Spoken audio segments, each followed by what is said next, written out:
Good evening. The topic of discussion today will be demand pull inflation, cost push inflation, and built-in inflation. Inflation can arise due to several causes, and we already have discussed about the causes. But out of all those causes, three types of inflation are basically very important, and those three types of inflation are supposed to be discussed separately. যে কটি কারণে inflation হয় সেই কারণগুলো আমরা already পড়েছি, কিন্তু সেই কারণগুলোর মধ্যে তিনটি কারণে যে ইনফ্লেশন হয় বা তিনটি মেন টাইপের ইনফ্লেশন আমাদেরকে ভালো করে পড়তে হবে। একটি হচ্ছে ডিম্যান্ড পুল ইনফ্লেশন, একটি হচ্ছে কস্ট পুশ ইনফ্লেশন, আর একটি হচ্ছে বিল্ট ইন ইনফ্লেশন। ওকে, তো ডিম্যান্ড পুল ইনফ্লেশন কাকে বলে? সরি, তো the answer is actually hidden in the name of it. যদি কোনো ইনফ্লেশন ডিম্যান্ডের কারণে হয় বা ডিম্যান্ড পুল, মানে ডিম্যান্ড পুল করে ইনফ্লেশনটা ক্রিয়েট করছে, ইনফ্লেশনটা কি প্রাইসের রাইস, সেটা ডিম্যান্ড পুল করে ক্রিয়েট করছে বা ডিম্যান্ডের কারণে হচ্ছে, তখন আমরা সেই ইনফ্লেশনটাকে ডিম্যান্ড পুল ইনফ্লেশন বলে থাকি। এবার এই ডিম্যান্ড পুল ইনফ্লেশন কখন হয়? তো ধরো গভর্নমেন্ট এক্সপ্যানশনারি ফিসকাল পলিসি নিয়েছে। ওকে, এক্সপ্যানশনারি ফিসকাল পলিসি যখনই গভর্নমেন্ট নেবে তখনই কিন্তু এই ডিম্যান্ড পুল ইনফ্লেশনটা হতে পারে। এক্সপ্যানশনারি ফিসকাল পলিসি মানে গভর্নমেন্ট হয়তো এক্সপেন্ডিচার বাড়িয়ে দিয়েছে বা ট্যাক্স কমিয়ে দিয়েছে, বা গভর্নমেন্ট হয়তো ট্রান্সফার পেমেন্ট যেটা আছে সেই ট্রান্সফার পেমেন্ট বাড়িয়ে দিয়েছে। ওকে, এটাকে আমরা বলি expansionary fiscal policy. Fiscal policy and monetary policy সম্পর্কে সেপারেটেড ক্লাস আমি পরবর্তী সময়ে নেব, কিন্তু আপাতত আমি জাস্ট এই দুটো জিনিস বলে দিই যে এক্সপ্যানশনারি ফিসকাল পলিসি কাকে বলে আর কন্ট্রাকশনারি ফিসকাল পলিসি কাকে বলে।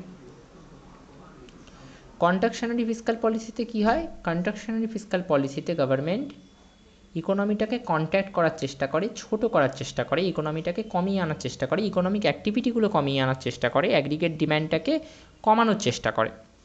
তো অ্যাগ্রিগেট ডিম্যান্ডটাকে কমানোর চেষ্টা করায় বা ডিম্যান্ডটাকে কমিয়ে আনার চেষ্টা করায়, ইকোনমিক অ্যাক্টিভিটিটাকে কন্ট্যাক্ট করার চেষ্টা করায় গভর্নমেন্ট, তখন গভর্নমেন্টের এক্সপেন্ডিচারটা কমিয়ে দেয় বা ট্যাক্সটাকে বাড়িয়ে দেয় বা ট্রান্সফার পেমেন্টটাকে কমিয়ে দেয়।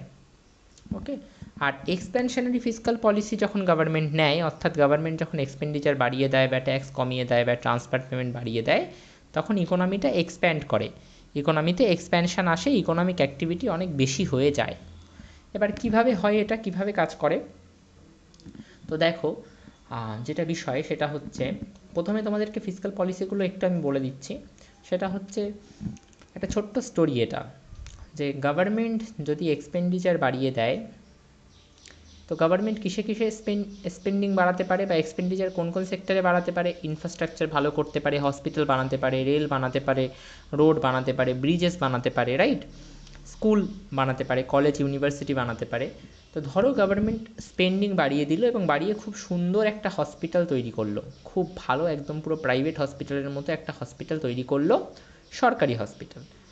তো গভর্নমেন্টের এই যে এক্সপেন্ডিচারটা বাড়লো এবং ভালো একটা সরকারি হসপিটাল তৈরি হলো, এরপর কি হবে? এরপর কিন্তু আর কেউ প্রাইভেট হসপিটালে যাবে না বা প্রাইভেট নার্সিংহোমে যাবে না, সবাই কিন্তু এই সরকারি হসপিটালেই যাবে। তাহলে সবাই যদি এই সরকারি হসপিটালে যায়, তাহলে প্রাইভেট হসপিটালে গেলে হয়তো আমার ট্রিটমেন্ট করাতে খরচ হতো 30,000 টাকা, সেখানে সরকারি হসপিটালে ট্রিটমেন্টটা হয়তো হয়ে গিয়েছে 1,000 টাকায়, 1000 রুপিসে, রাইট। এবার আমার কাছে তাহলে আরও 29,000, 29,000 টাকা আমার কাছে এখনও পড়ে আছে, এবং এই 29,000 টাকা নিয়ে আমি মার্কেটে বেরিয়ে বাইরে বেরিয়ে কী করব? আমি ফল কিনবো, ওষুধ কিনবো, এবং আমি হয়তো 29,000 টাকা নিয়ে আর অনেক কিছু করতে পারি, রাইট। যেরকম আমি হয়তো একটা টিভি কিনে নিলাম, বা আমি হয়তো একটা ফ্রিজ কিনে নিলাম, বা আমি হয়তো কোনো ভালো একটা সাউন্ড বক্স কিনে নিলাম। এবং এই কেনাকাটি, এই যে জিনিসগুলো আমি কিনছি, কেন কিনছি? কারণ সরকার এক্সপেন্ডিচার করেছে, সরকার স্পেন্ডিং করেছে, এবং সেই কারণে হসপিটাল থেকে আমার ট্রিটমেন্টটা হয়ে গিয়েছে এবং আমার কাছে অনেক টাকা 29,000 টাকা আমার কাছে পড়ে রয়েছে, যেটা আমার কাছে থাকতো না। সেই টাকাটা এখন আমার কাছে পড়ে থাকায় আমি সেই টাকা নিয়ে মার্কেটে বা শপ থেকে বিভিন্ন রকম জিনিসপত্র আমি কিনছি। আলটিমেটলি ইকোনমিতে অ্যাগ্রিগেট ডিম্যান্ড কিন্তু বাড়ছে, demand for product, demand for goods and services সেটা কিন্তু বাড়ছে, রাইট। সিমিলারলি সরকার যদি ট্যাক্স কমিয়ে দেয়, তাহলে ধরো আগে আমার ইনকাম 10,000 টাকা ছিল, আমাকে 1,000 টাকা ট্যাক্স দিতে হতো, এখন আমার ইনকাম 10,000 টাকায় কিন্তু ট্যাক্স দিতে হয় মাত্র 50 টাকা। তো এক্ষেত্রে আমার ইনকামটা হিসেব মতো আগে আমার কাছে খরচা করার জন্য কত ইনকাম থাকতো, 1,000 টাকা ট্যাক্স দেওয়ার পর 9,000 টাকা থাকতো, এখন আমার কাছে 9,950 টাকা থাকছে। তো হিসাব মতো আমার ক্রয় ক্ষমতা বা পারচেসিং পাওয়ার বা খরচা করার মতো ইনকাম, যেটাকে আমরা ডিসপোজেবল ইনকাম বলি, সেই ইনকামটা কিন্তু অনেকটাই বেড়ে গেল, কারণ ট্যাক্সের পরিমাণটা সরকার কমিয়ে দিয়েছে। তাহলে আমি নিশ্চয়ই এবার বেশি জিনিস কেনার সামর্থ্য রাখবো এবং আমি নিশ্চয়ই অ্যাগ্রিগেট ডিম্যান্ডটা বাড়াবো। তো ট্যাক্স কমালেও কিন্তু ইকোনমিতে অ্যাগ্রিগেট ডিম্যান্ড বেড়ে যায়। আবার ট্রান্সফার পেমেন্ট, সরকারি সুযোগ সুবিধা যেরকম পেনশন স্কিমস, ওয়েলফেয়ার, এইগুলো যদি সরকার বাড়িয়ে দেয়, স্কলারশিপ, এগুলো যদি সরকার বাড়িয়ে দেয়, তাহলেও কিন্তু ইকোনমিতে অ্যাগ্রিগেট ডিম্যান্ড বেড়ে যায়। স্কলারশিপের টাকা নিয়ে আমরা বাইক কিনতে পারি, স্কুটি কিনতে পারি, বা আরও অনেক কিছুই কিনতে পারি। তো সেগুলো করলেও কিন্তু সরকার আলটিমেটলি এই ট্রান্সফার পেমেন্ট যে সরকার দিয়ে থাকে, ট্রান্সফার পেমেন্টের মধ্যে স্কলারশিপ পড়ে, ওয়েলফেয়ার স্কিম পড়ে, ওকে, পেনশন পড়ে, এগুলো যখন সরকার দেয়, এগুলোর ফলেও কিন্তু ইকোনমিতে অ্যাগ্রিগেট ডিম্যান্ড বেড়ে যায়। তো এই যে অ্যাগ্রিগেট ডিম্যান্ড বাড়লো, এই অ্যাগ্রিগেট ডিম্যান্ড বেড়ে যাওয়ার ফলে ইকোনমিতে যেটা হচ্ছে সেটাকে আমরা বলছি এক্সপ্যানশন। কিসের expansion? Expansion of the economy. এবার এই এক্সপ্যানশনটা কেন হচ্ছে? এই ইকোনমিতে এক্সপ্যানশন হচ্ছে, অ্যাগ্রিগেট ডিম্যান্ড বাড়ছে মানে সবাই বেশি বেশি করে জিনিস কিনছে, মানুষের হাতে প্রচুর টাকা, সবাই বেশি বেশি করে জিনিস কিনছে, ইকোনমিতে ডিম্যান্ড বাড়ছে, প্রাইস বাড়ছে, তো এক্সপ্যানশন হচ্ছে। এবং এই এক্সপ্যানশনটা কেন হলো? 3টে কারণে হতে পারে এক্সপ্যানশনটা। একটা হচ্ছে গভর্নমেন্ট এক্সপেন্ডিচার বাড়িয়ে দিয়েছে, একটা হচ্ছে গভর্নমেন্ট ট্যাক্স কমিয়ে দিয়েছে, অথবা গভর্নমেন্ট ট্রান্সফার পেমেন্ট বাড়িয়ে দিয়েছে। 3টে একসাথেও করতে পারে। এবং এই কারণে এই যে জিনিসটা, এই 3টে বিষয়কে একসাথে আমরা কি বলে থাকি? Expansionary fiscal policy. যে ফিসকাল পলিসিটা নিলে ইকোনমিতে এক্সপ্যানশন হয়, অ্যাগ্রিগেট ডিম্যান্ড বেড়ে যায়। আর কন্ট্রাকশনারি ফিসকাল পলিসিটা ঠিক এর উল্টো, যেটা আমি এখন এক্সপ্লেন করছি না। ফিসকাল পলিসি আর মনিটারি পলিসির মধ্যে কি ডিফারেন্স, সেটাও আমি পরবর্তী সময়ে বলবো। আমি জাস্ট একটা ছোট্ট এক্সপ্লেনেশন দিয়ে রাখছি যে ফিসকাল পলিসি গভর্নমেন্ট নেয়, ফিসকাল পলিসি গভর্নমেন্টের হাতে থাকে, আর মনিটারি পলিসি সেন্ট্রাল ব্যাংকের হাতে থাকে, বা ইন্ডিয়ার কেসে আরবিআইয়ের হাতে থাকে। মনিটারি পলিসি আরবিআই নেয়, ফিসকাল পলিসি সেন্ট্রাল গভর্নমেন্ট নেয়, ঠিক আছে? তাহলে এক্সপ্যানশনারি ফিসকাল পলিসি যখনই ইকোনমিতে গভর্নমেন্ট অ্যাপ্লাই করবে, অর্থাৎ হয় গভর্নমেন্ট এক্সপেন্ডিচার বাড়িয়ে দেবে, নয়তো ট্যাক্স কমিয়ে দেবে, নয়তো ট্রান্সফার পেমেন্ট বাড়িয়ে দেবে, গভর্নমেন্ট যখনই এটা করবে, ইকোনমিতে কি হবে? ইকোনমিতে অ্যাগ্রিগেট ডিম্যান্ড বেড়ে যাবে। সেটা কিভাবে হয় সেটা আমি তোমাদেরকে গল্পের মাধ্যমে বলেছি, কিন্তু তোমরা এর সাথে সাথে আরও একটা জিনিস খাতায় লিখবে, সেটা হচ্ছে যে এটা মাঝে 2টো স্টেপ আরও থাকে, যে 2টো স্টেপ আমি তোমাদেরকে করাচ্ছি, কিন্তু এখন আমি সেই 2টো স্টেপ তোমাদেরকে এক্সপ্লেন করব না। আমি পরবর্তীতে যখন কেনশিয়ান মাল্টিপ্লায়ার আর আইএসএলএম মাল্টিপ্লায়ার করাবো, তখন ওইগুলো আরও ক্লিয়ার হবে। এখন just for the sake of information এইটা জেনে রাখো যে যখনই গভর্নমেন্ট এক্সপেন্ডিচার বাড়ায় বা ট্যাক্স কমিয়ে দেয় বা ট্রান্সফার পেমেন্ট বাড়িয়ে দেয়, তখন অ্যাগ্রিগেট ডিম্যান্ড তো বাড়ে, সেটা আমরা দেখলাম এবং সেটা আমরা গল্পের মাধ্যমে বুঝলামও। কিন্তু পরীক্ষায় খালি এইটুকু ডিরেক্ট লিখলে হবে না, পরীক্ষায় আরও একটা জিনিস লিখতে হবে, সেটা হচ্ছে মাল্টিপ্লায়ার এফেক্ট।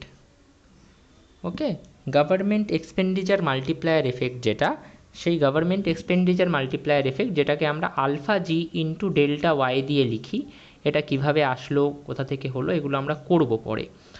এই গভর্নমেন্ট এক্সপেন্ডিচার মাল্টিপ্লায়ার এফেক্ট যেটাকে আমরা আলফা জি ইন্টু ডেল্টা ওয়াই দিয়ে লিখছি, মাল্টিপ্লায়ার এফেক্ট, এই মাল্টিপ্লায়ার এফেক্ট ইকোনমিতে কাজ করে। এই মাল্টিপ্লায়ার এফেক্ট কি বলে? এই মাল্টিপ্লায়ার এফেক্ট বলে যে গভর্নমেন্টের এক্সপেন্ডিচার যদি 1 ইউনিট বেড়ে যায়, তাহলে ন্যাশনাল ইনকাম বা টোটাল ইনকাম কতটা বাড়বে?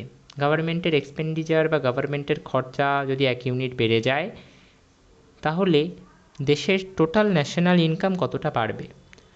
তো সেটা কত ইউনিট বাড়বে? আলফা জি ইন্টু ডেল্টা ওয়াই ইউনিট বাড়বে। বোঝা গেল? আলফা জি ইন্টু ডেল্টা ওয়াই ইউনিট বাড়বে।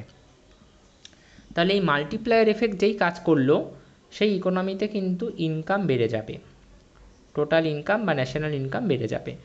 ওকে, এই মাল্টিপ্লায়ার এফেক্টটা পুরোপুরি এখন তোমরা বুঝতে পারবে না, আমি এটা পরে বোঝাবো, জাস্ট এখন এইটুকু ভালো করে নাও।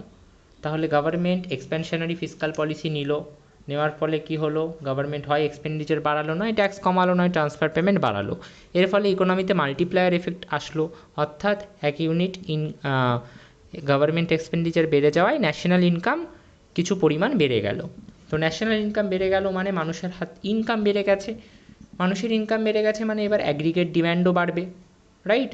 অ্যাগ্রিগেট ডিম্যান্ড বাড়তে বাড়তে অ্যাগ্রিগেট ডিম্যান্ড একটা সময়ে গিয়ে অ্যাগ্রিগেট সাপ্লাইয়ের থেকে বেশি হয়ে যাবে। যারা আগের ক্লাসগুলো করেছো এরপর থেকে তাদের বুঝতে আরই অসুবিধা হবে না। এবার সাপ্লাই তাড়াতাড়ি রেসপন্ড করতে পারে না, এটা আমি আগেও বলেছি। অ্যাগ্রিগেট সাপ্লাই তাড়াতাড়ি রেসপন্ড করতে পারে না মানে কি? হয়তো মার্কেটে ডিম্যান্ড আছে টোটাল 200 বা 300 ইউনিটের, সাপ্লাই আছে হয়তো 100 ইউনিটের। এবার এই 200 ইউনিট তো আর প্রডিউসার রাতারাতি বানাতে পারবে না, তো সাপ্লাইয়ের কিন্তু রেসপন্ড করতে টাইম লাগবে। Supply will take time to respond,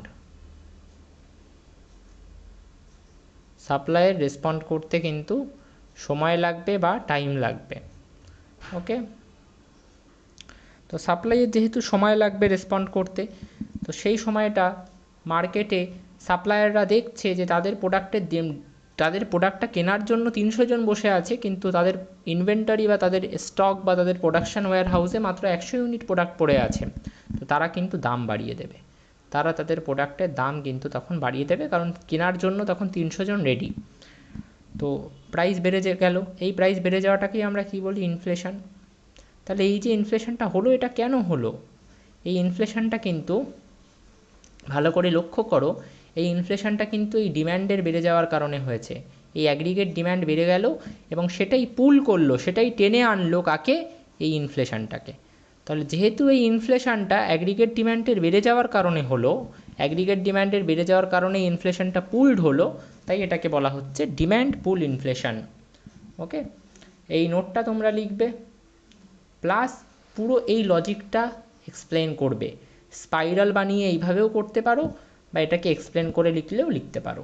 পুরো এই লজিকটা এক্সপ্লেন করলে যে এক্সপ্যানশনারি ফিসকাল পলিসি গভর্নমেন্ট নিল, গভর্নমেন্ট এক্সপ্যানশনারি ফিসকাল পলিসির মাধ্যমে কী কী করতে পারে? এক্সপেন্ডিচার বাড়িয়ে দিতে পারে, খরচা বাড়িয়ে দিতে পারে, ট্যাক্স কমিয়ে দিতে পারে, ট্রান্সফার পেমেন্ট বাড়িয়ে দিতে পারে। এগুলো গভর্নমেন্ট যখনই নিল তখনই ইকোনমিতে মাল্টিপ্লায়ার এফেক্ট আসলো, অর্থাৎ ন্যাশনাল ইনকাম বেড়ে গেল। কতটা বাড়লো? আলফা জি ইন্টু ডেল্টা ওয়াই পরিমাণ বাড়লো। ন্যাশনাল ইনকাম বেড়ে যাওয়ায় অ্যাগ্রিগেট ডিম্যান্ড বেড়ে গেল, অ্যাগ্রিগেট ডিম্যান্ড অ্যাগ্রিগেট সাপ্লাইয়ের থেকে বেশি হয়ে গেল বাড়তে বাড়তে, এবং যেহেতু সাপ্লাইয়ের টাইম লাগবে, সাপ্লাই রাতারাতি বাড়তে পারবে না, সাপ্লাইয়ের রেসপন্ড করতে বা বাড়তে সময় লাগবে, তো এই সময় প্রাইসটা বেড়ে গেল এবং ইনফ্লেশন আসলো। Okay, this is the concept of demand pull inflation. Now the next topic is cost push inflation. Okay, demand pull, আচ্ছা আরেকটা কথা আমি একটুখানি বলে দিই, সেটা আমি বললাম না। এরকম কোনো মানে কিন্তু নেই যে ডিম্যান্ড পুল ইনফ্লেশন শুধুমাত্র তোমার গভর্নমেন্টের এক্সপ্যানশনারি ফিসকাল পলিসি নেওয়াতেই হবে। ডিম্যান্ড পুল ইনফ্লেশন কিন্তু ধরো হঠাৎ করে মানুষের স্পেন্ডিং প্যাটার্ন চেঞ্জ হয়ে গিয়েছে, হাউসহোল্ড বা ফার্ম যারা আছে তারা হঠাৎ করে অনেক বেশি পরিমাণে খরচা করছে। হাউসহোল্ড এবং ফার্ম যারা আছে তারা হঠাৎ করে অনেক বেশি পরিমাণে খরচা করছে। বা আমি ধরো এক্সাম্পল নিলাম যে যারা কনজিউমার যারা আছে তারা অনেক বেশি করে কনজামশানের জন্য খরচা করছে, রাইট, হঠাৎ করে। তো সেক্ষেত্রেও অ্যাগ্রিগেট ডিম্যান্ড অ্যাগ্রিগেট সাপ্লাইয়ের থেকে বেশি হয়ে যাবে, কারণ ডিম্যান্ড অনেক বেশি, এবং সেক্ষেত্রেও কিন্তু প্রাইস বেড়ে যাবে। তো সেইভাবেও কিন্তু হতে পারে, সেইভাবেও কিন্তু ডিম্যান্ড পুল ইনফ্লেশন হতে পারে, কারণ এই ক্ষেত্রেও কিন্তু ইনফ্লেশনটা ডিম্যান্ডের বেশি হওয়ার কারণেই হচ্ছে। কনজিউমার্স অ্যাগ্রিগেট ডিম্যান্ড হঠাৎ করে প্রচণ্ড বেড়ে গেল, অ্যাগ্রিগেট ডিম্যান্ড অ্যাগ্রিগেট সাপ্লাইয়ের থেকে বেশি হয়ে গেল, তো প্রাইস বেড়ে গেল। এইভাবেও ইনফ্লেশনটা হতে পারে, এবং এই ইনফ্লেশনটাকেও আমরা ডিম্যান্ড পুল ইনফ্লেশনই বলবো, কারণ এটাও কিন্তু অ্যাগ্রিগেট ডিম্যান্ডের বেড়ে যাওয়ার কারণেই হচ্ছে। এবার তোমরা বলবে যে কনজিউমার হঠাৎ করে বেশি বেশি খরচা কেন করবে, কনজিউমার হঠাৎ করে অ্যাগ্রিগেট ডিম্যান্ড কেন বাড়িয়ে দেবে? তার কারণ হচ্ছে, হতেই পারে যে কোনো ফেস্টিভ্যাল এসেছে, হতেই পারে দুর্গাপুজো, তো সবাই বেশি বেশি করে জামা কাপড় কিনছে, অ্যাক্সেসরিজ কিনছে, সবাই বেশি বেশি করে পারফিউম কিনছে, হঠাৎ করে ইকোনমিতে অ্যাগ্রিগেট ডিম্যান্ডটা অনেক বেশি বেড়ে গিয়ে সাপ্লাইয়ের থেকে অনেক বেশি হয়ে গিয়েছে, এবং সাপ্লাই যেহেতু তাড়াতাড়ি রেসপন্ড করতে পারবে না, তো প্রাইসটা বেড়ে যাবে। ওকে, সো এইভাবেও কিন্তু ডিম্যান্ড পুল ইনফ্লেশন হতে পারে। সবসময় এরকম কোনো মানে নেই যে গভর্নমেন্টের এক্সপ্যানশনারি ফিসকাল পলিসির কারণেই ডিম্যান্ড পুল ইনফ্লেশন হবে। ওকে, সাডেনলি কনজিউমারের যে প্যাটার্ন, কনজামশন প্যাটার্ন বা ডিম্যান্ড প্যাটার্ন, সেটা চেঞ্জ হয়ে যদি হঠাৎ করে অ্যাগ্রিগেট ডিম্যান্ড খুব বেড়ে যায়, সেক্ষেত্রেও ডিম্যান্ড পুল ইনফ্লেশন হতে পারে। গ্রাফিক্যাল অ্যানালাইসিসটা এখানে দেওয়া আছে। এইটা হচ্ছে অ্যাগ্রিগেট ডিম্যান্ড কার্ভ, ঠিক আছে। And okay, so the point is, এই হচ্ছে অ্যাগ্রিগেট সাপ্লাই এবং অ্যাগ্রিগেট সাপ্লাই, অ্যাগ্রিগেট ডিম্যান্ডটাকে আমি তোমাদের জন্য এই কালারে করলাম। এই যে অ্যাগ্রিগেট ডিম্যান্ড, আশা করি দেখতে অসুবিধা হচ্ছে না, একটু স্লোলি ড্র করছি, 1 মিনিট। আচ্ছা, ব্ল্যাকেই ড্র করছি এটাকে। এইটা হচ্ছে অ্যাগ্রিগেট ডিম্যান্ড কার্ভ। এবার অ্যাগ্রিগেট ডিম্যান্ড অ্যাগ্রিগেট সাপ্লাইকে যে পয়েন্টে ইকুয়েট করে বা যে পয়েন্টে কাট করে, সেই পয়েন্ট থেকে আমরা কি পাই, সেই পয়েন্ট বরাবর যদি আমরা এক্স অ্যাক্সিসে চলে আসি, তাহলে আমরা equilibrium level of aggregate demand or equilibrium level of aggregate supply পাবো, রাইট। আর এটা আমরা অলরেডি মাইক্রো ইকোনমিক্সে করেছি আগের সেমিস্টারে। আর এই অ্যাক্সিস বরাবর যদি আমরা, এই পয়েন্ট বরাবর যদি আমরা ওয়াই অ্যাক্সিসে চলে আসি, তাহলে আমরা প্রাইসটা পাবো, রাইট। নাও হঠাৎ করে ধরো ডিম্যান্ড বেড়ে গেল, অ্যাগ্রিগেট ডিম্যান্ডটা বেড়ে গেল। অ্যাগ্রিগেট ডিম্যান্ড বেড়ে গেলে ডিম্যান্ড কার্ভটা কোথায় শিফট করবে? ডিম্যান্ড কার্ভটা রাইটে শিফট করবে নাকি লেফটে শিফট করবে? এটা আমি অলরেডি তোমাদেরকে করিয়েছি, এটা আমি অলরেডি আগের সেমিস্টারেই করিয়েছি যে অ্যাগ্রিগেট ডিম্যান্ড বেড়ে গেলে demand curve will shift to right. তাহলে ডিম্যান্ড কার্ভ এবার রাইটে শিফট করলো, রাইটে কোথায় শিফট করলো? ডিম্যান্ড কার্ভ এখানে শিফট করে গেল, রাইটে শিফট করে নতুন নাম নিল, যেটা হচ্ছে AD2, অ্যাগ্রিগেট ডিম্যান্ড 2। এবং এইবার এই ডিম্যান্ড কার্ভ সাপ্লাই কার্ভকে যে পয়েন্টে কাট করলো, okay, this is the supply curve.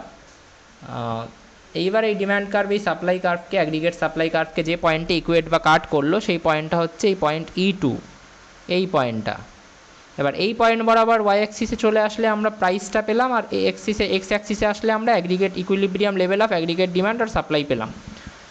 এবার তুমি বুঝতেই পারছো প্রাইস লেভেলটা দেখো, অ্যাগ্রিগেট ডিম্যান্ড কার্ভটা শিফট হয়ে যাওয়ায়, অ্যাগ্রিগেট ডিম্যান্ড বেড়ে যাওয়ায়, অ্যাগ্রিগেট ডিম্যান্ড কার্ভ শিফট হয়ে যাওয়ায় প্রাইসটা কিন্তু বেড়ে P1 থেকে P2 হয়ে গিয়েছে। তাহলে প্রাইস লেভেলটা বেড়ে গেল। তো শুধুমাত্র অ্যাগ্রিগেট ডিম্যান্ড বেড়ে যাওয়ার কারণে প্রাইস লেভেলটা বেড়ে গেল, ইকোনমিতে ইনফ্লেশন আসলো।